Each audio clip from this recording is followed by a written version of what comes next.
Hello! Como está? Como estão? Bem-vindos a mais um capítulo de E a Louca Tinha Razão, de Linda Leonard. Vamos dar continuidade então? Hoje a gente vai falar sobre a reclusa e estamos no capítulo 7, página 247. Belezinha? Vamos nesta? Certa vez, encontrei uma mulher idosa andando sozinha por montanhas altas. Sou também uma reclusa excêntrica que se sente mais à vontade caminhando sozinha e apreciando a natureza. E dessa forma, nos reconhecemos como espíritos afins. Cadê? E começamos a conversar. Ela já havia tido uma típica vida suburbana, mas depois da morte de seu marido, repentinamente, ficou livre para fazer o que desejasse. No verão, passava seu tempo sozinha numa cabana nos bosques, onde podia cantar com os pássaros. Ela podia também seguir a fuga dos veados e observar o comportamento das raposas e dos esquilos. Todo esse jogo solitário com os seus amigos animais alimentou sua fantasia e ela se transformou em uma excelente poeta. Que legal!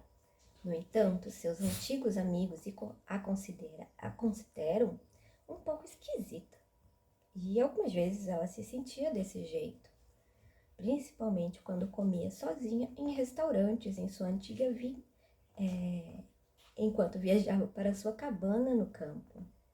Embora tenha sido feliz em sua antiga vida de casada, agora sente-se feliz de um modo diferente. Não está interessada em um novo casamento, mas em aproveitar a nova vida criativa que descobrira, vivendo segundo seus próprios ritmos naturais.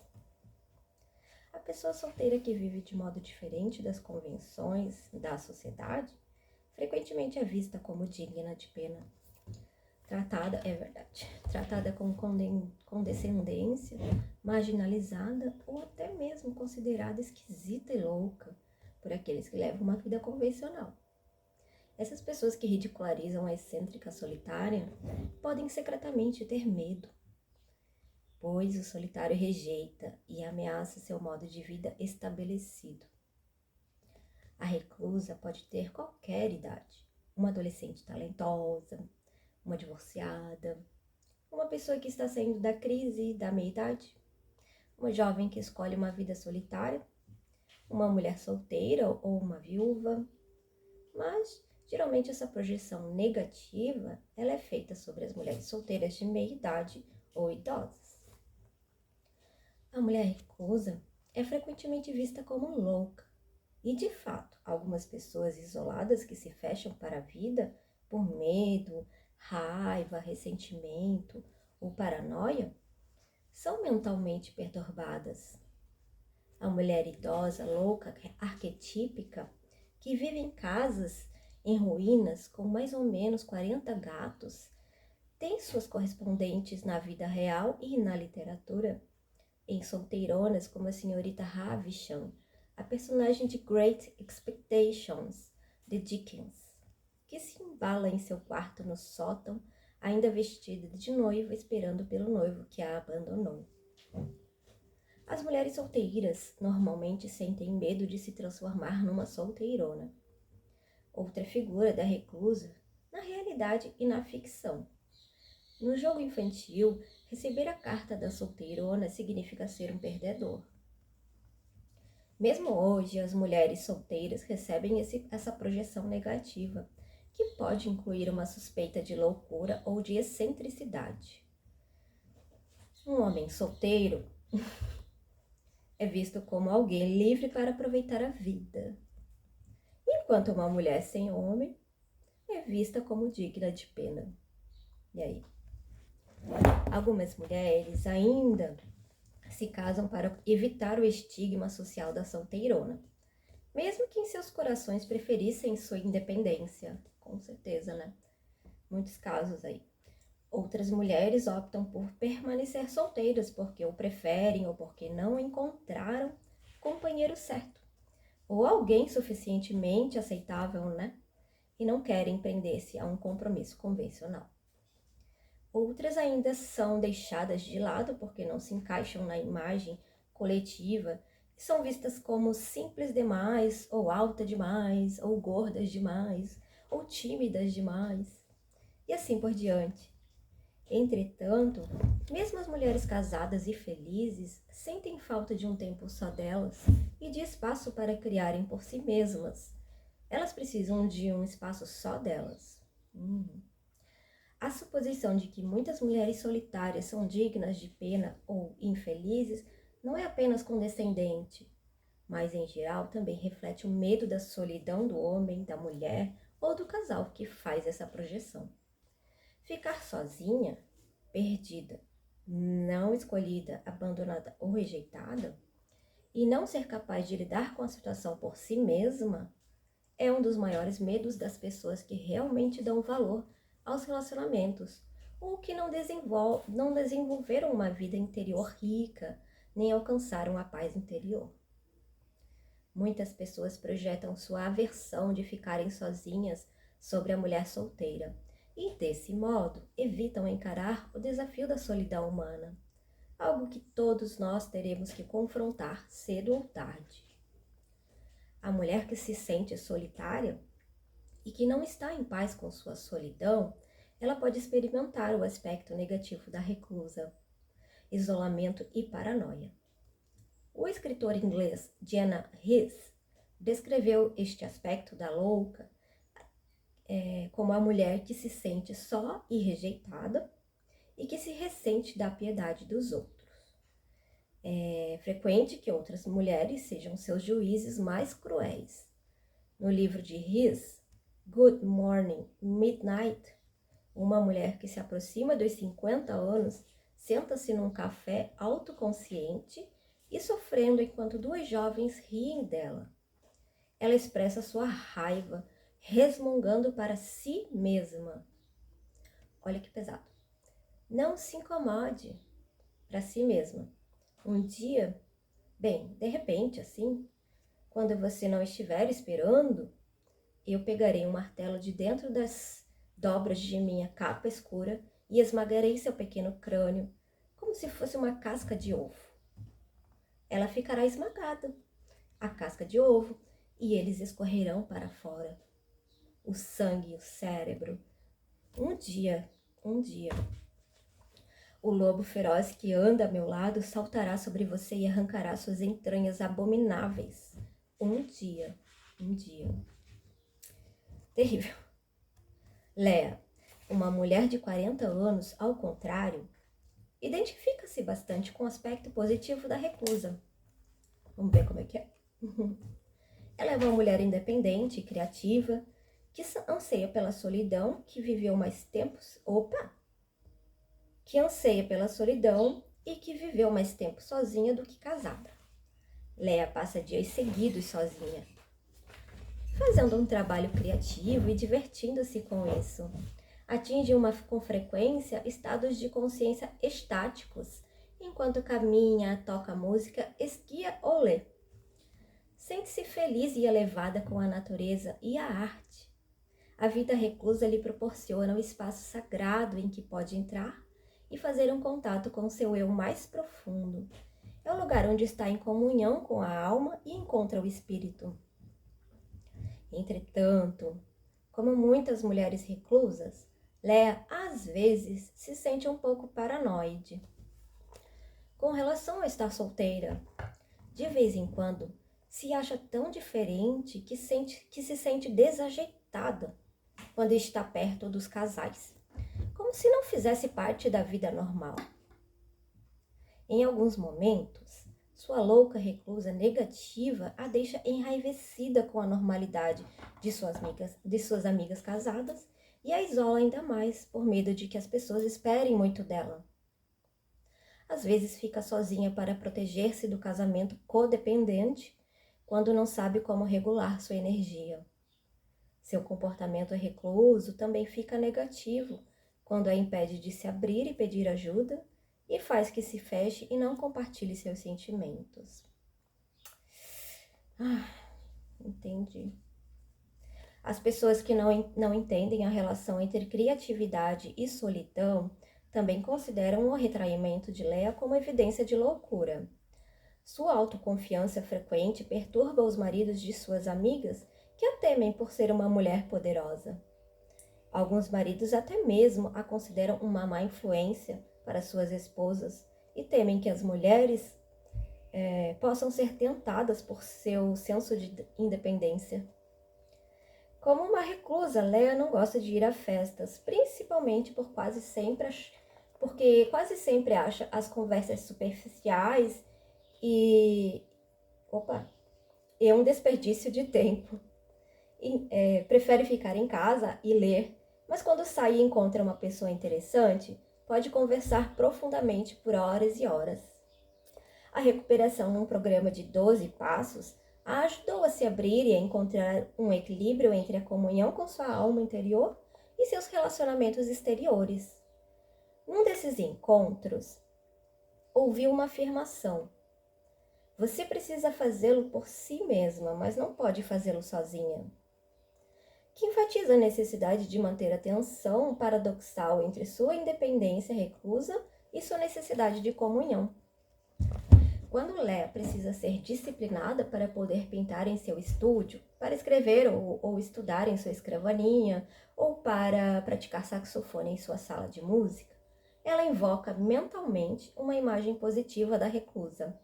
Essa energia interior da reclusa lhe dá a fé e o poder para entrar no fluxo de seus sentimentos, sua energia e seu ritmo natural, para que possa sentir e expressar seu poder criativo. Que legal. Leia encontrou um modelo feminino para contrapor sua tendência de se distrair com os estímulos externos. Esse modelo é a personagem da senhorita Ellen, uma reclusa de The Road to Mecca, uma peça inspiradora que mostra o valor humano universal e a integridade da vida solitária. A velha reclusa, The Road to Mecca. The Road to Mecca conta a história de uma mulher idosa que mora só, lutando para continuar livre e criar. Uma luta que todos nós enfrentamos cedo ou tarde. The Road to Mecca é uma peça de Athol Fugard, inspirada numa história real que ouviu sobre uma mulher excêntrica que vivia num lugar remoto da África do Sul. O drama mostra como a loucura é frequentemente projetada sobre a pessoa criativa, nesse caso pelas pessoas da cidade, e demonstra a enorme força necessária para que a louca afirme sua própria integridade e seu trabalho. The Road to Mecca também apresenta o paradoxo entre a necessidade de solidão e a necessidade de que as próprias criações sejam apreciadas por outras pessoas. Esse processo é retratado no relacionamento entre dois tipos muito diferentes de mulheres. Cada uma delas, uma louca, a seu próprio modo. E a transformação de cada uma que acontece como resultado de seu encontro e de sua confrontação com o juiz louco patriarcal. In The Road to Mecca, encontramos a senhorita Ellen, uma mulher pequena e frágil que tem quase 70 anos. É escultora. Suas estátuas são consideradas escandalosas por seus vizinhos, desde que seu marido morreu há 15 anos. Antes da morte do marido, levava uma vida comum, acompanhando-o à igreja todos os domingos. Ela parece uma mulher obediente e passiva, e é uma das paroquianas favoritas do pastor, Marius Bielefeld. Depois do funeral de seu marido, Marius acompanha a senhorita Ellen até sua casa, fecha as cortinas e persianas para protegê-la, faz chá, diz-lhe algumas palavras confortadoras e acende uma vela antes de sair. A senhorita Ellen permanece sentada no escuro, olhando fixamente para a vela, esperando que ela se apague e a deixe no escuro. Está acostumada com a desolação, pois tem se sentido vazia por dentro há muitos anos, embora tenha escondido isso dos outros. Contudo, algo estranho acontece naquela noite em vez de apagar. A vela torna-se de repente mais brilhante, e a senhorita Ellen tem uma visão de uma luz criativa que pode ensiná-la. Depois deste incidente, numa noite de sábado, ela vê repentinamente a figura de uma coruja. A senhorita Ellen se lembra de que pode ver no escuro e percebe que deve ficar em casa para esculpir a imagem da coruja antes que a esqueça, em vez de ir à igreja no domingo. O pastor Marius vê o lugar vazio na igreja e fica preocupado com ela. Mas depois disso, a senhorita Ellen começa a faltar à igreja, enquanto cria uma cidade de luz, sua própria Meca, que inclui um grande número de estátuas que ela coloca em seu jardim e em sua casa. Canta enquanto esculpe e as pessoas da cidade pensam que ela enlouqueceu. Eles se chocam pela estranha reunião de camelos e de sábios que olham para o leste, os pavões brilhantes, as sereias e as corujas. Ela criou um Buda, uma cabeça da Ilha da Páscoa e uma estranha criatura que é meio homem, meio galo, com calças meio vestidas. Montou até uma mesquita com velhas garrafas de cerveja. As pessoas da cidade falam sobre a senhorita Ellen e assustam as crianças com histórias a respeito de seus monstros. Certa vez, apedrejaram sua casa e suas estátuas. Eita, nós! Entretanto, depois de 15 anos de visões e de esculturas, a senhorita Ellen foi tomada pelo medo. Parou de ter novas imagens e inspirações. Sua vista está começando a falhar e a artrite afeta sua capacidade de levantar coisas e de cuidar de si mesma. A senhorita Ellen tem medo de que seu processo criativo, que é o que mais lhe importa na vida, esteja acabando-se. Entra num estado de depressão e escreve uma carta alarmante à sua única amiga, Elsa, uma jovem professora da cidade do Cabo, dizendo que está em sua noite mais escura e que está perdendo tudo. Menciona pensamentos suicidas e tenta explicar seus medos para sua amiga. Aqui a carta. Primeiro, eu preciso vê-las muito claramente. Elas vêm a mim a partir de dentro como imagens. E se elas não vêm, bem, tudo o que eu posso fazer é esperar e ter esperança de que elas apareçam. Eu gostaria de saber como fazê-las acontecer, mas não sei. Eu não sei de onde as imagens vêm, eu não posso me obrigar a ver algo que não está lá. Eu tentei fazer isso uma ou duas vezes no passado, quando estava desesperada, mas o trabalho sempre acabou transformando-se numa confusão sem vida e sem forma. Se elas não vêm, tudo o que eu posso fazer é esperar. Eu tentei ser paciente comigo, mas é difícil. Não sobra muita coisa, e os meus olhos e as minhas mãos, eles não são mais como eram. Mas o pior de tudo, imagine se eu estiver esperando por nada, se nunca mais houver imagens interiores novamente, se desta vez eu tiver chegado ao fim. Oh Deus, não, por favor, não, tudo menos isso. Elsa chega para visitar a senhorita Ellen e encontra uma mulher idosa, nervosa e se desculpando, vestida de modo menos cuidadoso que o normal. Ela, que tem 28 anos, tem uma aparência forte e uma filosofia social igualmente forte. Não é uma reclusa, mas uma louca revolucionária. Ela é uma ativista que se escandaliza com as injustiças existentes na África do Sul contra os negros e as mulheres e está pronta para lutar por suas crenças. Ao chegar, está brava e amargurada pela traição de um namorado recente com quem ela esperava casar-se. Mesmo assim, logo sente a magia da casa da senhorita Ellen, cheia de espelhos coloridos e de objetos fantásticos, e o senso de humor da mulher mais velha a ajuda a relaxar. As duas mulheres se encontraram por acaso vários anos antes. Elsa estava viajando por uma aldeia poeirenta no Carou e entrou por uma estrada deserta para escapar de algumas moscas que a estavam deixando louca. Essa estrada passava pelo jardim da senhorita Ellen e Elsa parou para olhar as estátuas. Ela havia ouvido a respeito da velha estranha que tinha a reputação de ser louca da pedra. mas não violenta.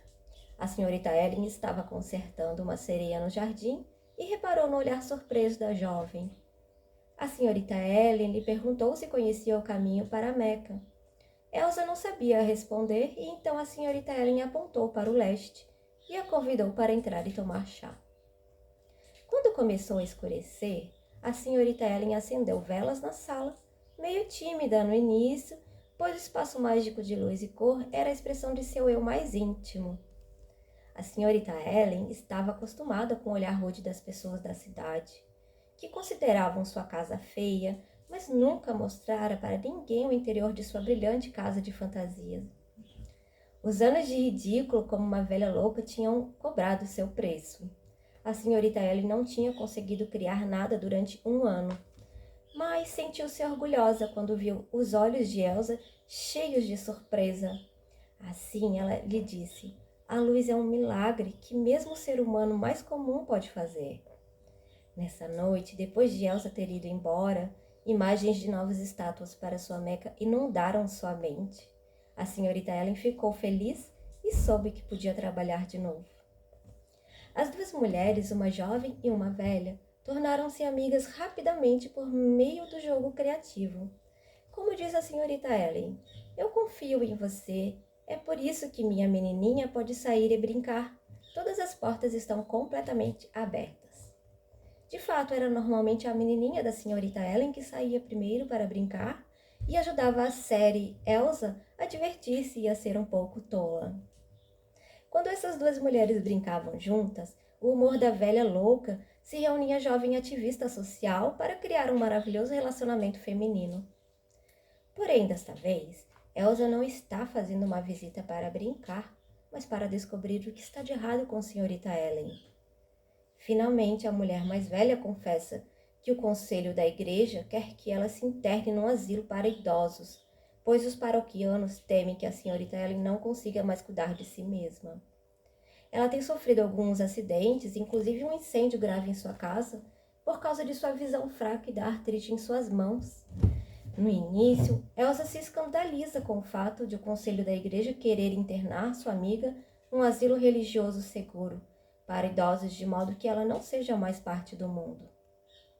Mas depois percebe que a senhorita Ellen está permitindo que o pastor Marius a intimide, que é necessário que lute por si mesma para que possa sobreviver. Dessa forma, dá-lhe algumas sugestões práticas: marcar consultas com um médico e com um oftalmologista para tratar da sua artrite e melhorar sua visão, e conseguir alguém para ajudá-la com os serviços domésticos. Internar a senhorita Ellen num asilo seria uma vitória para o patriarcado da igreja, pois seu estilo de vida não conformista perturba os paroquianos. A própria senhorita Ellen tem consciência de que o pastor Marius está só esperando pelo dia em que ela se conforme e pare de criar sua Meca. Até então, ela não precisou lutar por si mesma. Agora, se não disser não ao pastor Marius, estará dizendo não à sua própria vida. Ellen sabe disso, mas sente-se confusa e precisa da força e assertividade de Elsa. Quer que Elsa diga não ao pastor em seu lugar. Elsa confronta Marius, que ora trata a senhorita Ellen com condescendência, ora a bajula. Entretanto, Elsa percebe que as pessoas têm medo da senhorita Ellen porque ela é diferente e responde que não se apedrejam senhoras idosas inofensivas. As pessoas da cidade têm ciúmes da luz criativa da senhorita Ellen e temem as estátuas de Meca porque expressam sua liberdade. Elsa diz: tenho certeza de que isto se caracteriza como um pecado cardinal. Uma mulher livre. Deus nos perdoe. E continua dizendo que a senhorita Ellen é o primeiro espírito verdadeiramente livre que encontrou e que a mulher idosa a desafiou a ter consciência e responsabilidade por sua própria vida, que ela nunca havia conhecido até conhecê-la. Então as preocupações verdadeiras do pastor Mário surgem. Ele revela sua ansiedade e tristeza pela senhorita Ellen ter abandonado a igreja para criar os monstros de cimento, o que em outra época e outro lugar poderia ter sido considerado idolatria. Ele admite que está desconcertado e com ciúmes por ela ter abandonado sua antiga amizade e e admite também que odeia essa palavra louca, liberdade. Marius age como um juiz e justifica seu próprio modo como o único correto. Eita, nós! Nesse ponto, a senhorita Ellen recuperou sua calma e sua força. Ela diz a Marius que sabia muito bem o que estava fazendo quando escolheu ficar em casa e não ir à igreja naquele primeiro domingo e esculpir a coruja. Ela diz enfaticamente: você não quebra os hábitos de toda uma vida sem perceber que essa vida nunca mais será a mesma. E então, falando com autoridade, a senhorita Ellen diz a Elsa para acender as velas, começando pelo candelabro no centro da sala. Ela fica radiante e viva com sua visão de Meca e tenta mostrá-la para Marius. Uma cidade, Marius. Uma cidade de luz e cor, mais esplêndida do que qualquer outra coisa que eu já tenha imaginado. Havia palácios e belos edifícios por toda parte, com paredes brancas ofuscantes e minaretes brilhantes. Estranhas estátuas enchiam os jardins, as ruas estavam repletas com camelos e homens de turbante, falando uma língua que não entendia. Isso não importava, porque eu simplesmente sabia que era Meca. E estava a caminho do grande templo. Há um templo no centro de Meca, Marius, e no centro do templo há uma grande sala com centenas de espelhos nas paredes e com lâmpadas penduradas. E é lá que os homens sábios do Oriente estudam a geometria celestial de luz e cor. Nessa noite tornei-me uma aprendiz. A senhorita Ellen está estática ao ver o que criou e encontra sua força e seu centro. Ela ri com alegria e diz a Elsa para acender todas as velas na sala. Quer mostrar a Marius o que aprendeu e a magia e o esplendor que criou nesta sala. Olhe, Marius, olhe, luz, não fique nervoso. Ela é inofensiva, ela só quer brincar. É isso que eu faço aqui, nós brincamos com ela como crianças, com um brinquedo mágico que nunca deixa de encantar e divertir. Acenda apenas uma pequena vela aqui, deixe entrar a luz de uma só estrelinha e a dança começa. Eu até a ensinei como escorregar pelos cantos. Sim, eu fiz. Quando eu me deito na cama e olho naquele espelho, eu posso ver aquele espelho e nele vejo a lua cheia quando ela se eleva acima do Snowberg, atrás das minhas costas. Este é o meu mundo e eu expulsei a escuridão dele. Não é loucura, Marius. Eles dizem que as pessoas loucas não conseguem ver a diferença entre o que é real e o que não é. Eu posso. Eu sei como é minha pequena Meca lá fora e esta sala. Eu tive de aprender como dobrar o arame enferrujado até a forma correta. E como misturar areia e cimento para fazer meus homens sábios e seus cabelos. Como reduzir a pó garrafas de cerveja num moedor de café para colocar brilho nas minhas paredes. Uau! É o melhor que eu posso fazer, o mais perto que posso chegar da Meca real. A jornada está acabada agora, e isto é o mais longe que eu posso chegar. Eu não vou usar isto, o formulário de inscrição. Eu não posso reduzir meu mundo a alguns poucos enfeites numa salinha num lar para idosos. Com esta afirmação de sua própria vida e de sua aceitação e preparação para a morte, Ellen devolve ao pastor os formulários do asilo para idosos. Finalmente, Marius aceita sua decisão. Boa, Marius! Ele a ama secretamente e percebe que eles estiveram em jornadas separadas. Elsa diz com orgulho a Ellen: e você fez mais do que simplesmente dizer não a ele. Você afirmou seu direito como uma mulher. Repentinamente, Elsa tem um colapso confessando que fez um aborto e que odeia a si mesma por tê-lo feito. Sente-se também amarga pelo destino das mulheres negras na África do Sul e com o envelhecimento de Ellen. Ressente-se de sua própria impotência. Agora a senhorita Ellen é capaz de ajudar Elsa, confortando-a para que ela possa chorar. As duas mulheres, uma jovem no início de sua jornada, a outra velha que sabe que está no fim de sua jornada e na última fase de aprendizado, confrontando a escuridão da morte. Olham-se e riem. Seus braços estão abertos, confiando uma na outra, para o salto de fé que cada uma precisa para as suas respectivas jornadas, sozinhas e juntas. Elsa e a senhorita Ellen representam dois aspectos diferentes da louca. Elsa é amarga, amante rejeitada, que esconde suas lágrimas por baixo de sua armadura de raiva.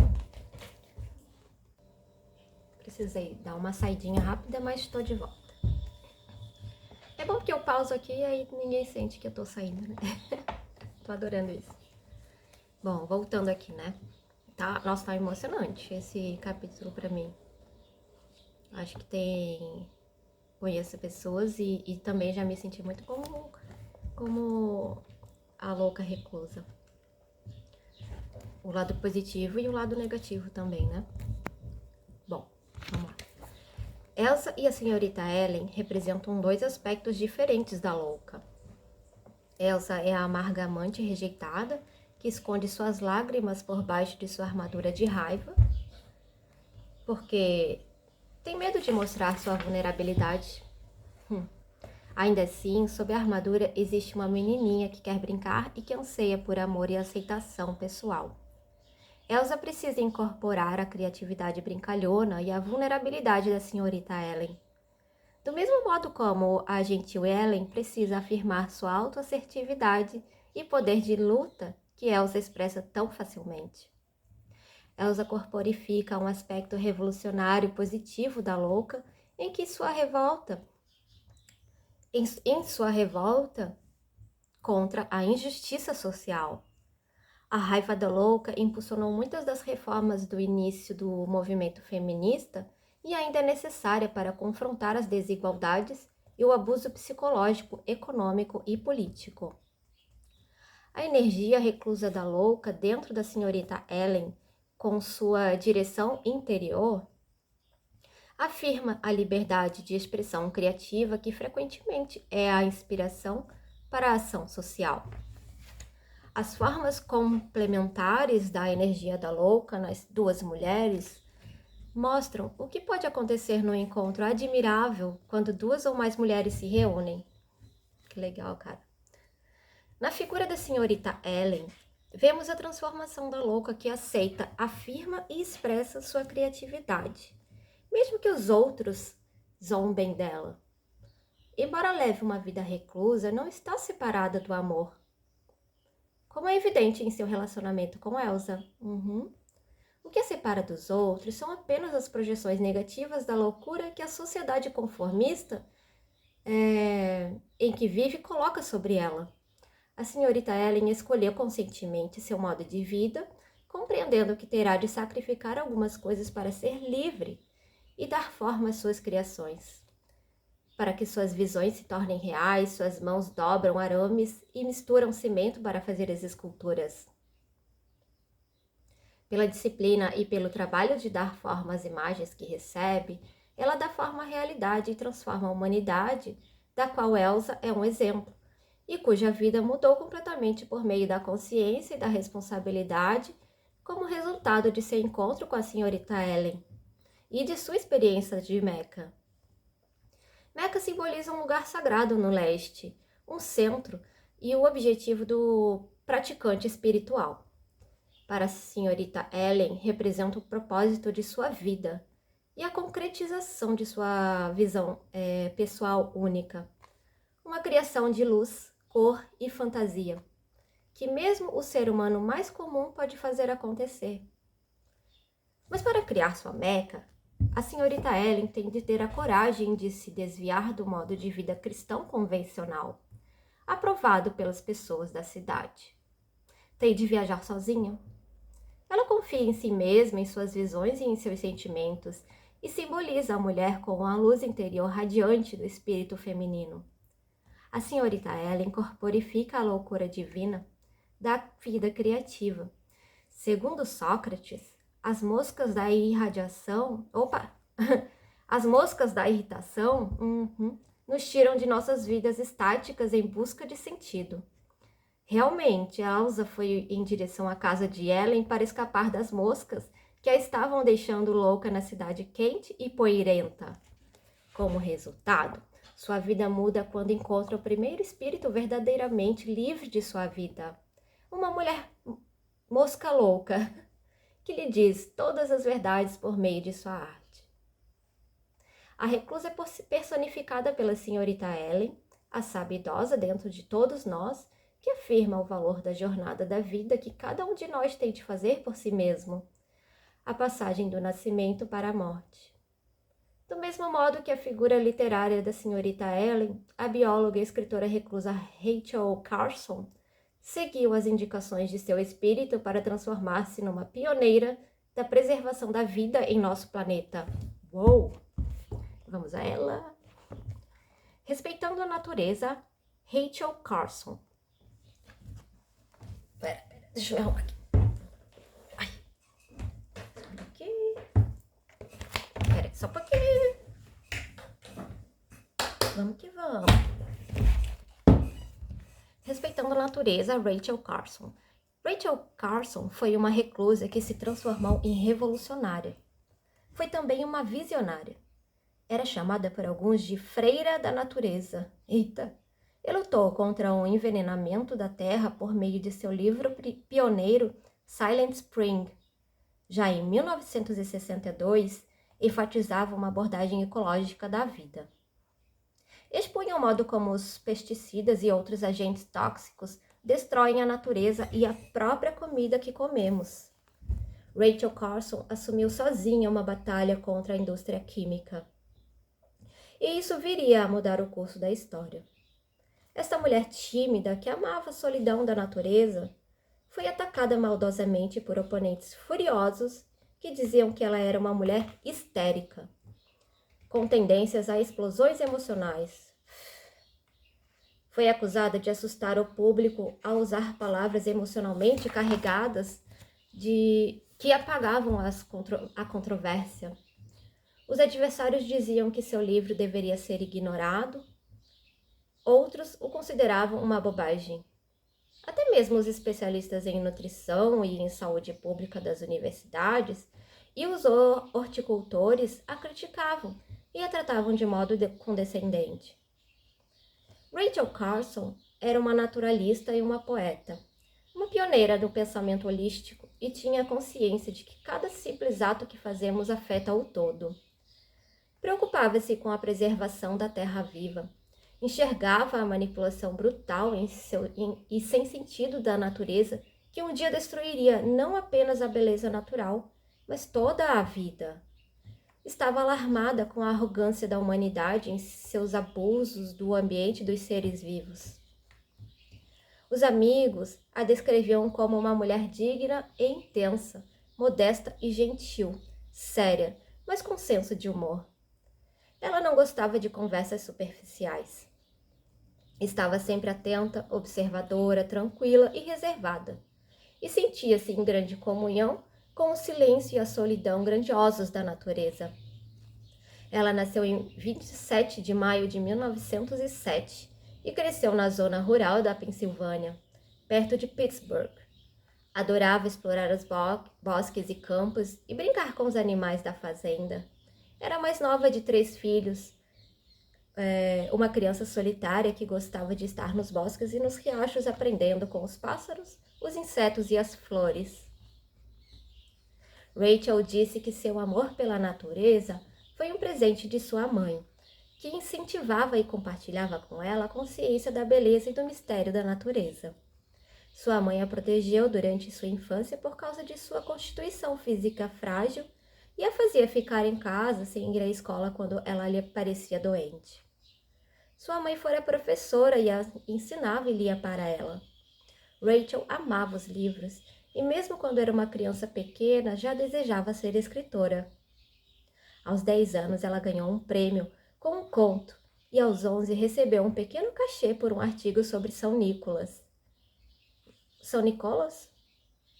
Bom, era uma solitária debruçada sobre seus estudos, não tinha inclinação para a vida social e tinha poucas amizades.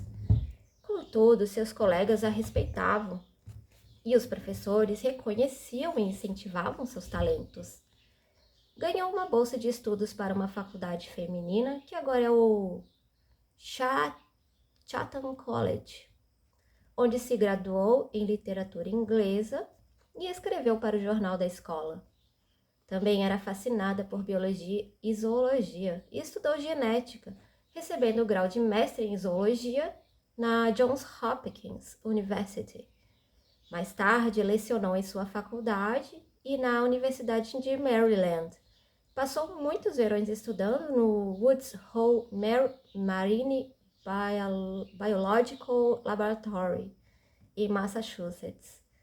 Rachel era fascinada pelo mar e se transformou em sua biógrafa, The Sea Around Us, sentindo que seu destino estava ligado ao oceano.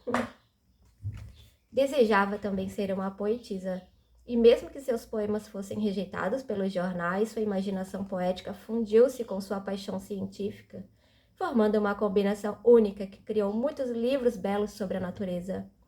Vou atrás dessa mulher poderosa. Nossa.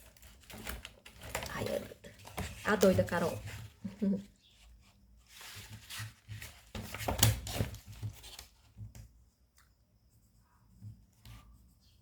Rachel Carson. Belezura. Bom.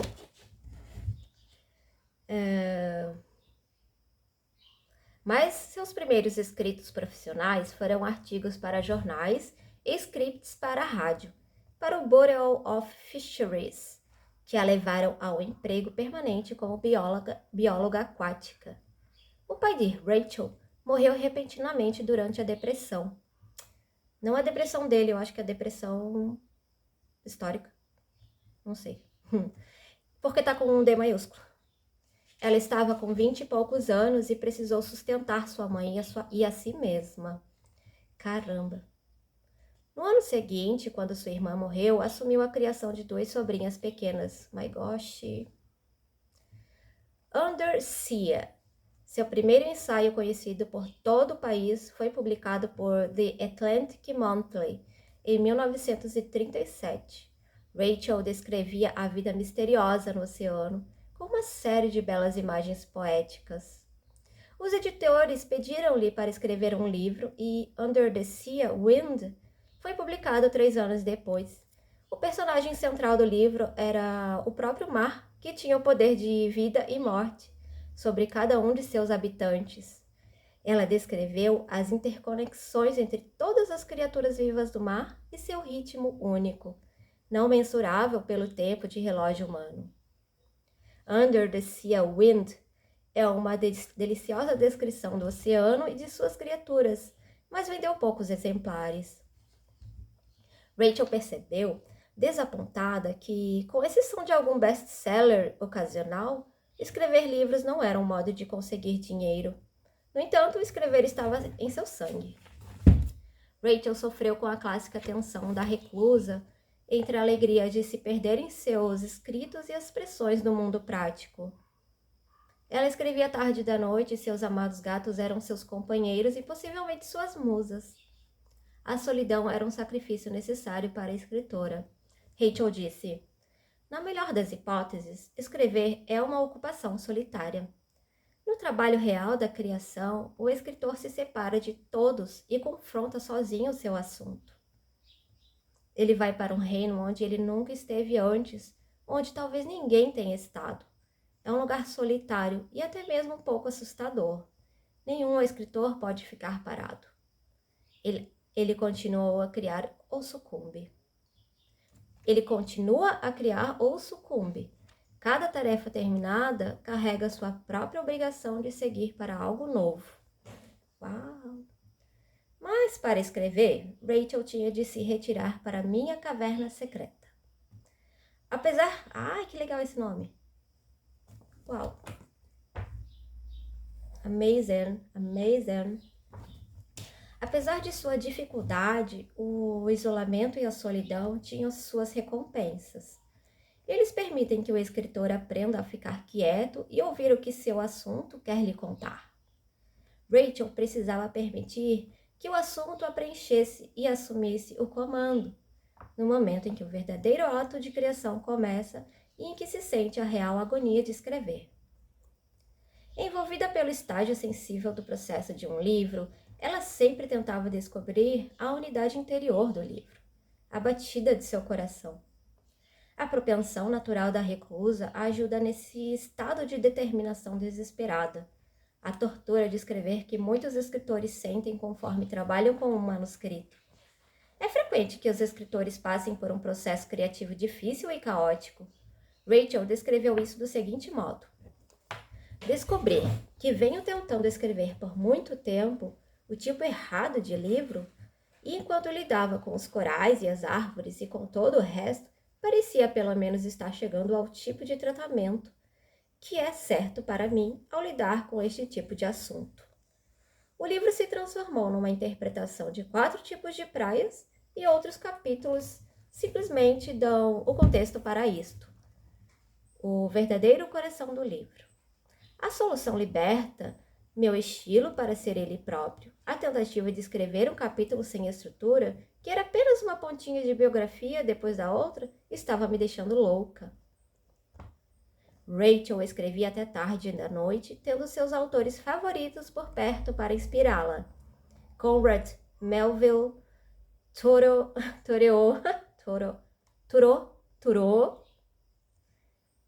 do A Caminhada, tem um outro lá, esqueci. Richard Jefferies, Henry Beston, H. M. Tomlinson, Henry Williams, são esses. Desejara ganhar a vida com sua escrita criativa, mas como precisava sustentar a mãe e as sobrinhas adotadas, aceitou um trabalho burocrático no qual escrevia para o Fish and Wildlife Service. Este emprego deixava-lhe pouco tempo livre para escrever.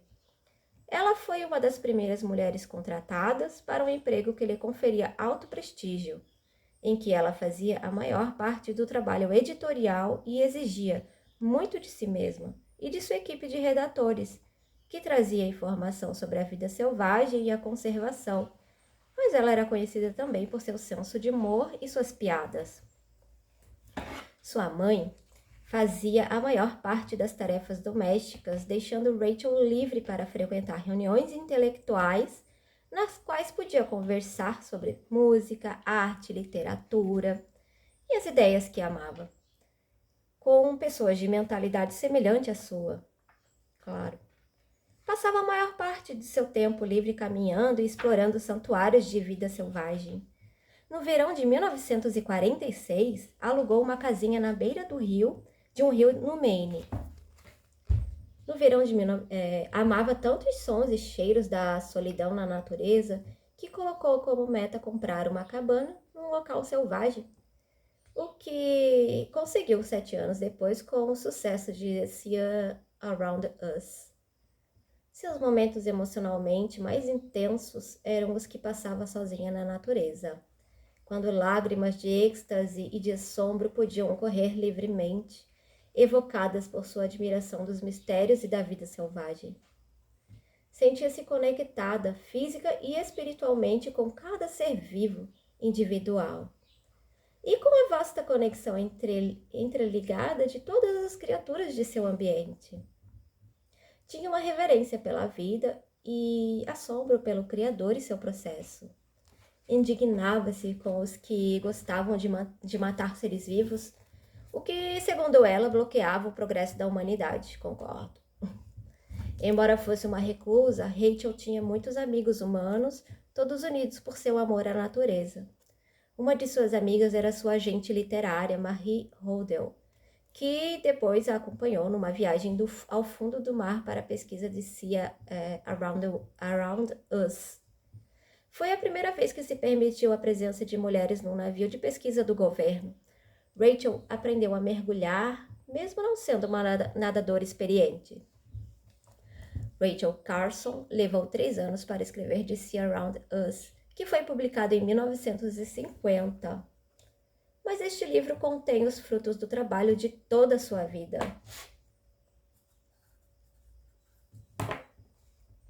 Desde sua fascinação com o oceano, quando era uma pequena criança. Seu primeiro ano em Woods Hole foi a origem do livro. Foi aí que começou a reunir fatos sobre o mar pela leitura da literatura científica e observação pessoal, e recebeu a ajuda de muitos especialistas que auxiliaram a encontrar e reunir informações. Terminar o livro foi muito estressante. Exigências familiares, além de sua carga de trabalho, deixavam-na tão exausta que não conseguia dormir. Precisou até sacrificar suas caminhadas matinais, aquilo que mais a alimentava. No verão de 1950, entregou o manuscrito finalizado e experimentou uma sensação de alívio, como a maioria dos escritores. Depois de algumas rejeições iniciais, os primeiros direitos sobre a série foram comprados por diversos jornais e finalmente pela revista The New Yorker. E isto fez com que a situação financeira de Rachel melhorasse. The Sea Around Us tornou-se imediatamente um best-seller. Vendeu tão rapidamente que os editores não conseguiram manter o estoque e antes do final do ano ele tinha vendido mais de 250 mil cópias. Uau! Finalmente foi traduzido para 32 idiomas por todo o mundo. O livro alcançou o primeiro lugar na lista de best-sellers do The New York Times e permaneceu nessa lista por mais de 1 ano e meio. Caramba! Rachel recebeu muita publicidade, coisa difícil para uma reclusa que valorizava a privacidade acima de tudo. Ganhou prêmios, inclusive o National Book Award, e foi admitida na Sociedade Real de Literatura na Inglaterra. Recebeu pedidos para falar em público e, por ser tímida e introvertida, teve medo de não conseguir. Mas Rachel fez um discurso público inspirador, de muita aceitação, que expressava sua filosofia de vida. Ela considerava tanto a ciência quanto a literatura partes importantes da vida e disse que seu objetivo comum era descobrir e iluminar a verdade. Dizia que se seu modo de escrever era poético, porque expressava a poesia do mar, cuja existência no tempo geológico era anterior à dos humanos. Verdade.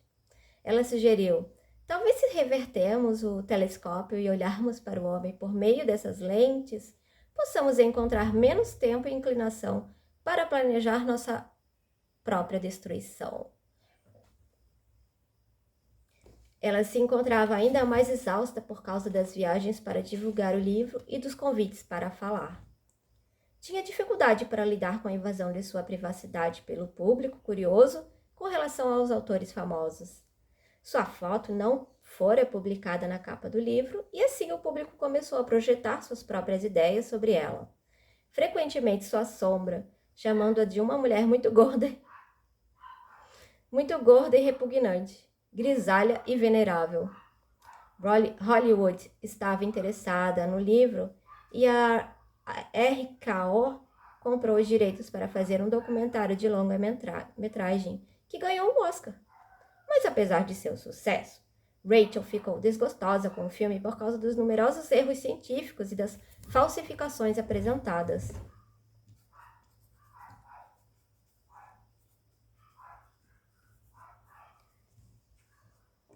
Em The Sea Around Us, Rachel focalizava primariamente os aspectos físicos e geológicos do reino oceânico, com o ciclo das marés e naquilo que permanece oculto sob a superfície do mar.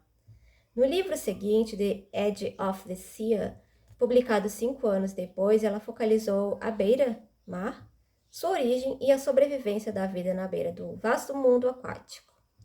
Uma enxurrada de cartas de seus leitores, projetos de publicidade e convites interferiram em seu trabalho. Ela teve de esclarecer limites e recusar muitas ofertas tentadoras, até mesmo encontros com seus queridos amigos para poder terminar sua pesquisa e seus escritos. Uma bolsa da Fundação Guggenheim, que ela devolveu mais tarde quando seus royalties foram pagos, permitiu que deixasse seu emprego no governo. Neste livro, Rachel Carson estudou comunidades vivas e não simples entidades individuais. Sua abordagem era ecológica. A relação de uma criatura com seu ambiente não é uma questão unicamente de causa e efeito. Em nenhum lugar da praia, cada ser vivo está ligado ao seu mundo por muitos laços, tecendo o padrão intricado do tecido da vida. Pelo amor de Deus, que tudo! Com os royalties recebidos por The Sea Around Us, Rachel conseguiu comprar uma pequena propriedade no Maine, nos rochedos da beira da praia. Ela agora vivia de fato, em meio ao tema de seus escritos, em harmonia com o oceano que amava, no limiar do mar, com o fluxo e refluxo das marés. Estava trabalhando no projeto de um documentário para a televisão e num livro chamado The Sense of Wonder, que apresentava a maravilha do mundo natural para as crianças. Enfatizava que o sentido inicial de maravilha e de resposta emocional das crianças diante dos mistérios da natureza são a base mais importante para a vida adulta. Os sentimentos acontecem antes dos fatos, na preparação do solo onde pode desenvolver-se uma vida madura. Um senso de maravilha era o antídoto mais poderoso contra o tédio e a alienação. Ela dizia que com esta finalidade, todas as crianças precisam experimentar a maravilha da natureza. Ela também escreveu um artigo ressaltando a importância de salvar alguns dos lugares selvagens da Terra antes que o progresso os destruísse. Desejava usar seu próprio dinheiro para comprar terras à beira-mar, destinadas a reservas naturais, e seu testamento destinava verbas para conservar partes selvagens da costa e para estabelecer um refúgio para a vida selvagem no litoral do Maine. Quase aos 50 anos, Rachel iniciou o livro mais difícil de sua vida, um livro revolucionário que desafiava os modos tecnológicos pelos quais abusamos do planeta. Ele alterou o curso da história. Anos antes, em 1945, Rachel escrevera que o uso indiscriminado do DDT como pesticida colocava os pássaros em perigo, beneficiava os insetos e podia perturbar o delicado equilíbrio da natureza, do qual depende toda a vida. Por volta de 1958, as leis estaduais e federais autorizaram a pulverização cada vez maior de venenos no ar para controlar os insetos, e isto exterminou os insetos e também os pássaros. Rachel desejava escrever sobre a ameaça química para a vida selvagem e sobre a saúde pública, mas editores duvidosos rejeitaram suas propostas. Percebendo a dificuldade de fazer que as pessoas ouvissem o que não desejavam ouvir, Rachel percebeu que teria de escrever um livro sobre o assunto, embora não tivesse a menor ideia de como fazê-lo. Como Cassandra, a antiga vidente grega, ela previa verdades nas quais as pessoas não acreditavam porque não queriam ouvi-las. Rachel era uma ótima pesquisadora e começou a coletar evidências sobre os perigos de uso de pesticidas, correspondendo-se com cientistas, especialistas técnicos e pioneiros no campo.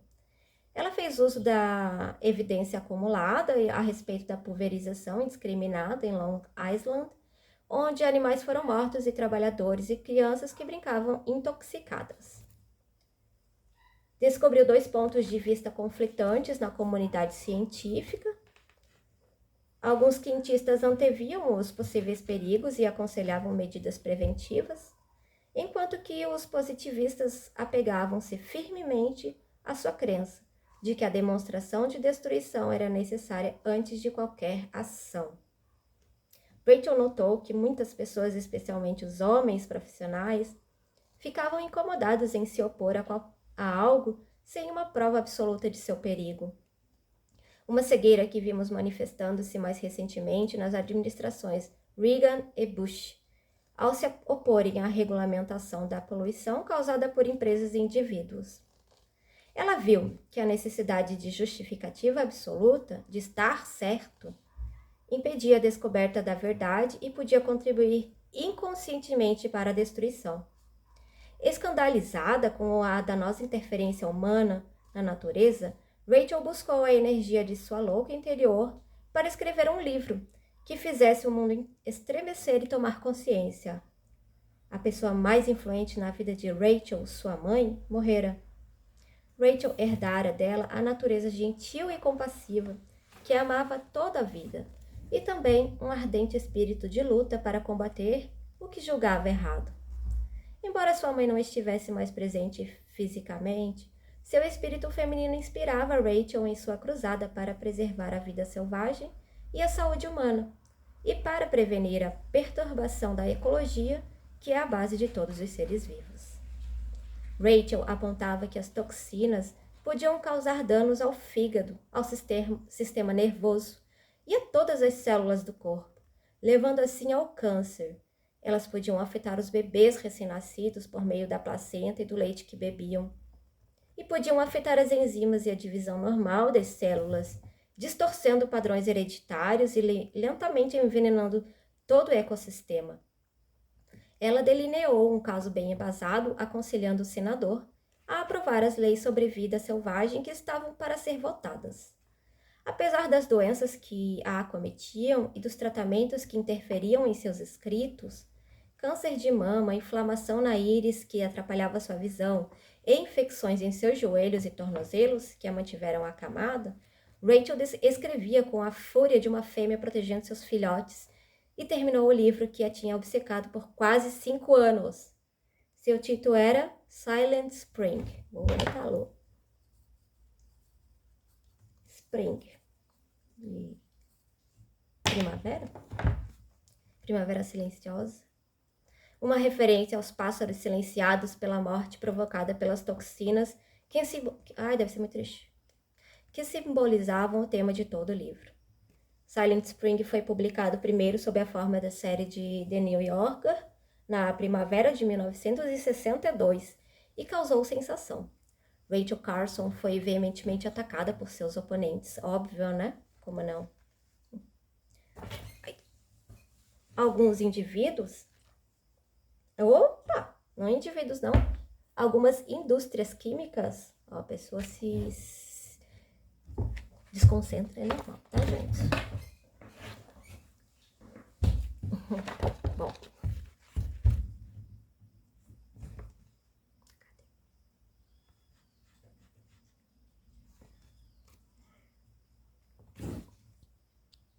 Então, algumas indústrias químicas a ameaçaram com processos legais, tentando boicotar o trabalho antes que fosse publicado sob a forma de livro. Associações comerciais, como a National Agricultural Chemical Association, tentaram desacreditá-lo. O livro foi ridicularizado por uma interpretação errônea de seu conteúdo. Ela foi parodiada por jornais de agricultura e por organizações governamentais financiadas pela indústria química. Nossa! Seu livro foi descrito como mais venenoso que as toxinas que ela condenava, claro. A louca perigosa, que fala a verdade não desejada, projetava-se sobre a autora calma e gentil de Silent Spring. Era tratada com condescendência e diziam que se baseava em mera intuição feminina novas. Pelas revistas era chamada de amante dos pássaros, amante de gatos, amante dos peixes, sacerdotisa da natureza, devota de um culto místico. Um adversário afirmou que ela estava tentando levar as pessoas de volta à Idade Média, na qual reinavam os vermes e as doenças. A saúde de Rachel estava muito debilitada nessa época, e dessa forma ela deixou que o livro falasse por si mesmo, embora tivesse comparecido a um programa de televisão. Num discurso público, enfatizou que a questão dos pesticidas era apenas uma pequena parte de um problema muito maior. Rios poluídos, céus cheios de fumaça, chuva radioativa. Enfatizou a importância da responsabilidade individual para a revolução ambiental, que era necessária para salvar o planeta. Uma de suas maiores preocupações era que Silent Spring afetasse as políticas governamentais, tanto no presente quanto no futuro. Uma de suas maiores preocupações era que Silent Spring afetasse as políticas governamentais, tanto no presente... Oh, meu Deus, acabei de ler isso. Como resultado do livro, o presidente Kennedy solicitou um estudo governamental que terminou por criticar o FDA e outras agências federais que tinham ignorado o problema da toxicidade dos pesticidas. Este estudo também descobriu que até a publicação de Silent Spring, a maior parte do público não conhecia esses perigos tóxicos. Olha só, né? Rachel jamais recomendara a abolição total de todos os pesticidas químicos, mas argumentava que essas substâncias perigosas tinham sido colocadas indiscriminadamente à disposição de pessoas que ignoravam seu devastador impacto ambiental. Afirmava que soluções melhores eram urgentes e que deviam ser buscadas, e que sua segurança precisava ser comprovada antes de serem colocadas em uso público. Criticava o desejo de lucrar, óbvio, né, gente? Criticava o desejo de lucrar apesar do custo para a humanidade e elogiava o relatório do governo, acrescentando que precisava ser colocado em prática. Ela compareceu a uma entrevista com uma comissão do Senado, recomendando mais estudos sobre as questões ambientais e uma ação legislativa para informar e proteger o público. Insistiu também que fosse formada uma comissão para tentar resolver os conflitos de interesse entre os agricultores e os ecologistas. Escreveu ao Congresso contra o abuso de animais, insistindo em que fossem adotados padrões federais para proteger os animais usados em projetos de pesquisa. Silent Spring tinha sido dedicado a Albert Schweitzer, a pessoa que Rachel mais admirava por ter colocado em prática sua filosofia, a reverência pela vida. Ela foi pessoalmente receber a medalha Schweitzer do Animal Welfare Institute. Rachel recebeu o prêmio da National Wildlife Federation como conservacionista do ano, de 1963. A National Audubon Society a homenageou como a primeira mulher a receber sua medalha. Recebeu a medalha Cullen da American Geographical Society e foi eleita membro da American Academy of Arts and Letters, uma das poucas mulheres escolhidas como membros durante seus 60 anos de história. Uau, Rachel! Rachel Carson estava muito orgulhosa por representar a contribuição das mulheres nessas sociedades. Era uma pioneira do espírito feminino e do coração amoroso. No final de sua vida, sabia que não tinha muito mais tempo e estava grata a cada precioso dia de vida, e grata pela visão que canalizara por seus talentos naturais e seu trabalho disciplinado para contribuir na luta para salvar o ambiente natural. Ela morreu em 1964, aos 56 anos, em Silver Springs, Maryland, e em seu credo, que publicou no final de sua vida, incorporou a The Sense of Wonder. Ela compartilhou a filosofia pela qual viveu. Essa é a filosofia, eu acredito. Uma grande parte de minha vida foi dedicada a algumas das belezas e dos mistérios desta terra, e aos mistérios ainda maiores da vida que a habita. Ninguém pode permanecer por muito tempo entre esses assuntos sem ter pensamentos profundos, sem perguntar-se questões enigmáticas e frequentemente irrespondíveis, e sem alcançar certa filosofia. Há uma qualidade que caracteriza a todos nós que lidamos com as ciências da Terra e de sua vida. Nós nunca ficamos entediados. Nós não podemos ficar. Existe sempre algo novo para ser investigado. Cada mistério resolvido nos traz até o limiar de um mistério maior. Os prazeres, os valores de contato com o mundo natural não estão reservados para os cientistas. Eles estão disponíveis para qualquer pessoa que se coloque sob a influência de um pico de montanha solitário, ou do mar, ou da quietude da floresta, ou que parte para pensar sobre uma coisa tão pequena como o mistério do crescimento de uma semente. Eu não tenho medo de ser considerada sentimental quando digo que acredito a beleza natural tem um lugar necessário no desenvolvimento espiritual de qualquer indivíduo e de qualquer sociedade.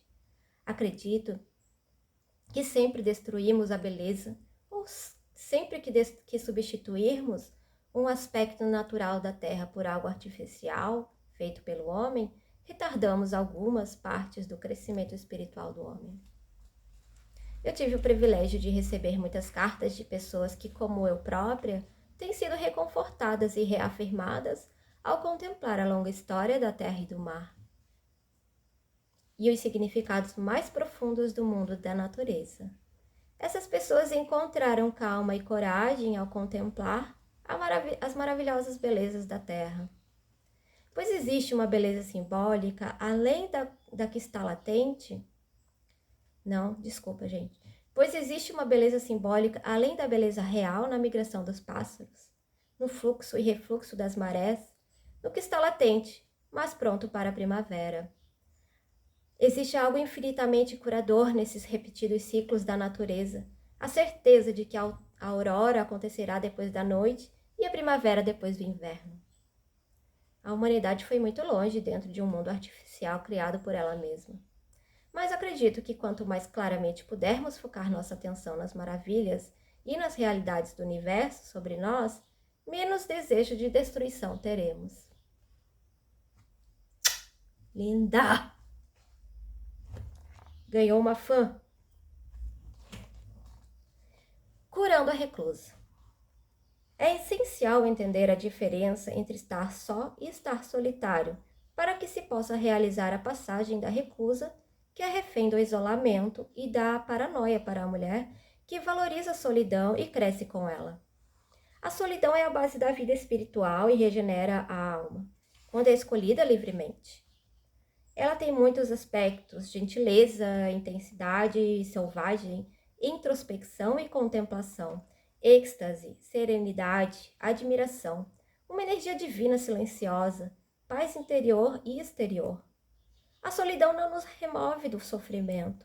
Ela exige o sacrifício de partes do eu e pede algo de nós para que possamos nos conectar com algo maior. Como disse o poeta Rilke, amor não é posse. Em vez disso, o amor significa que duas solidões protegem e se tocam e saúdam uma a outra. A experiência da solidão pode trazer um sentimento de união, dando sustentação aos relacionamentos. Estar solitário, ao contrário, frequentemente faz que nos sintamos abandonados, rejeitados ou perdidos. Sentimos-nos vítimas de desesperados e cheios de conflitos, sob o jugo do destino. Eu acho que era jogo, né? Tá escrito jugo. Uma pessoa pode estar mais solitária quando está com um grupo de pessoas do que quando está sozinha. É verdade. Quando ela sente as projeções lamentáveis das outras pessoas e a criança solitária dentro dela experimenta vergonha. Oh, meu Deus!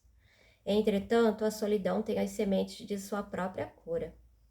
Pois a ansiedade e o terror podem ser o limiar para a reverência e também para a autocompreensão consciente. Isto foi verdadeiro com Heather, uma mulher que era reclusa por natureza. A transformação curativa aconteceu para Heather quando conseguiu distinguir entre estar sozinha e estar solitária. Quando era criança, não parecia encaixar-se em sua família. Enquanto eles se sentavam como zumbis na frente da televisão, falavam sobre os vizinhos ou comparando quem tinha mais sucesso em seu ambiente social. Heather se recolhia em seu quarto, fechava a porta e lia. Essa reclusão se transformou num padrão durante toda a sua infância. Tá me lembrando a Matilda, do filme. Bom, continua. O reino da imaginação era empolgante e vital e ela tinha uma amiga imaginária especial com quem brincava. O Jardim Secreto e Heidi estavam entre seus livros favoritos. Todas as outras pessoas da família eram mais extrovertidas que ela.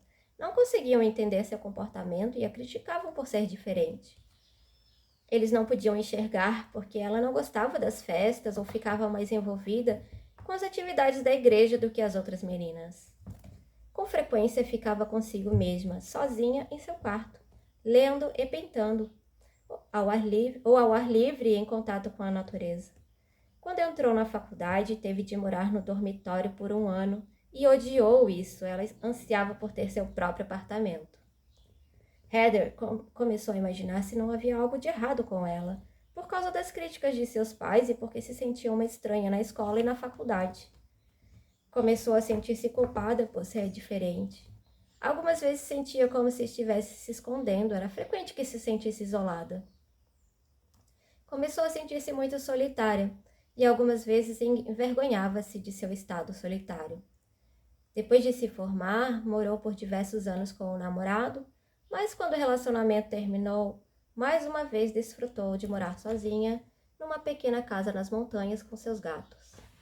Ela ainda ansiava por encontrar uma alma irmã e sofria com a solidão.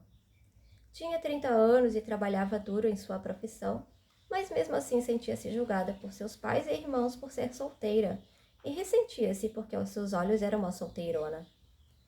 Uma transformação importante aconteceu com Heather quando ela leu o livro The House by the Sea, de Mary Sarton, May Sarton. Sarton tinha descrito não só as dificuldades de estar sozinha, mas também a necessidade que o escritor tem de estar só.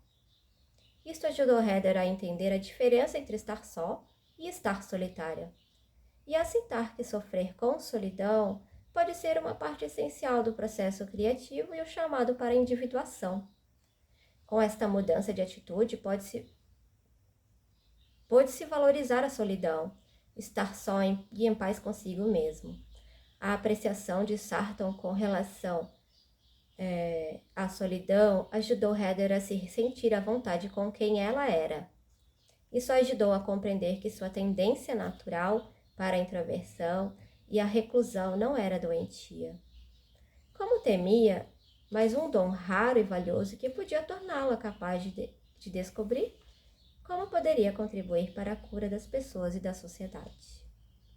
Ela percebeu que a recusa dentro de si permitia-lhe mover-se em direção aos outros e à sociedade. Precisava da solidão para conhecer seu eu verdadeiro, para viver de modo mais autêntico com base em seu centro feminino. Heather disse uma vez: "A recusa me dá silêncio. A vida em silêncio é rica." Adoro acordar cedo de manhã e observar a primeira luz, conforme ela entra em minha casa na montanha. Sentir o calor do sol, ver o que ele toca, onde ele vai. Durante o dia, posso passar horas simplesmente observando o caminho do sol, e à noite observando a passagem da lua. Algumas vezes passo o dia inteiro cavando profundamente no lugar onde a voz interior está viva. O espaço surge e me dá tempo para descobrir meus valores genuínos. A solidão me ajuda a sair de minhas rotinas, de modo que novas possibilidades possam surgir e a inspiração para criar possa encontrar seu canal natural. Ela realiza diversas práticas para desenvolver a apreciação da solidão, aprender a ser sensível a ela e direcionar as novas energias que surgem nesses momentos solitários. Exercícios de consciência sensorial que focam simplesmente em ser. Yoga para permitir que o corpo esteja vivo. Meditação para sentir a quietude no corpo. E caminhadas e esqui nas montanhas no silêncio nevado do inverno para sentir o movimento na natureza. A jardinagem a conecta com o florescer da terra e com seu próprio florescer feminino. May Sarton enfatiza a importância de viver como seres plenos, nem totalmente isolados, nem totalmente entregues aos outros. Viver em solidão significa viver nesta tensão criativa. Numa entrevista em comemoração a seus 70 anos, Sarton disse: "Eu sou terrivelmente solitária agora, mas também me apaixonei pela solidão. Esse é meu último grande amor. Minha solidão está em todos os lugares e às vezes no inverno eu não falo com ninguém, literalmente por dias e dias, exceto para dizer bom dia para a mulher dos correios. E é difícil lidar com isto, não ficar desequilibrada e não deixar a depressão pegar você. Tudo fica mais intenso, você vê o que é parte, você vê o que em parte é a razão disto ser maravilhoso. Não há nada que quebre a intensidade, o fluxo grandioso do subconsciente para o consciente é o lado bom da solidão." A transição da mulher que teve a loucura devido ao isolamento ou que se ressente de sua solidão, para a mulher que conhece as alegrias selvagens e a criatividade que a solidão pode nos trazer, é exemplificada por mulheres como Rachel Carson, May Sarton e a senhorita Ellen.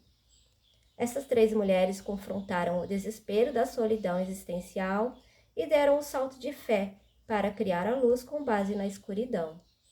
Dando valor à solidão, cada uma delas permaneceu fiel à sua visão única, enquanto ao mesmo tempo aceitavam e lidavam com a força das tensões da vida criativa.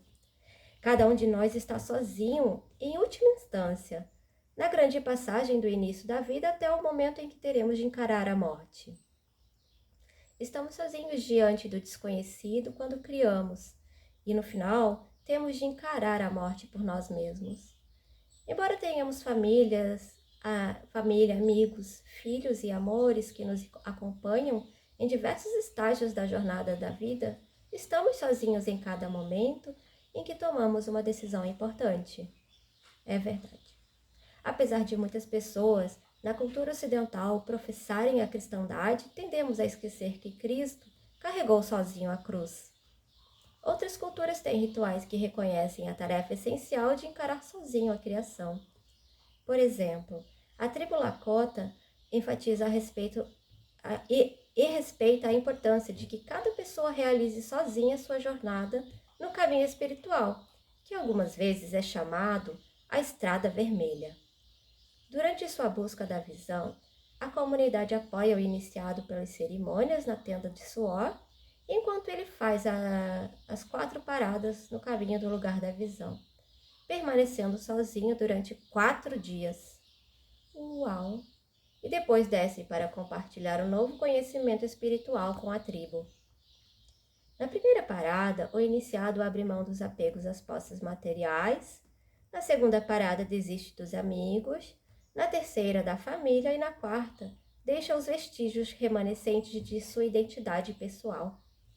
Então, com compromisso e coragem, espera na solidão e no silêncio até receber as vozes, as visões ou qualquer coisa que as grandes forças ofereçam e desejem que ele experimente e aprenda. Por meio do processo de morte que se transforma em renovação e dá aos humanos uma conexão com o todo maior. Puta la merda, gente, simplesmente amei este capítulo. Sério. Meu Deus. Muito, muito bom. Agora a gente vai pro 8º capítulo, que é a Revolucionária. Acredito que daqui a pouco eu faço essa leitura, tá? Ou amanhã, vou ver. Tenho um compromisso agora, mas depois eu vejo o que eu faço. Tá bom, meus amores? Minha querida, meu querido. A gente se vê no próximo, tá bom? Beijão, beijão, beijão. Até a próxima.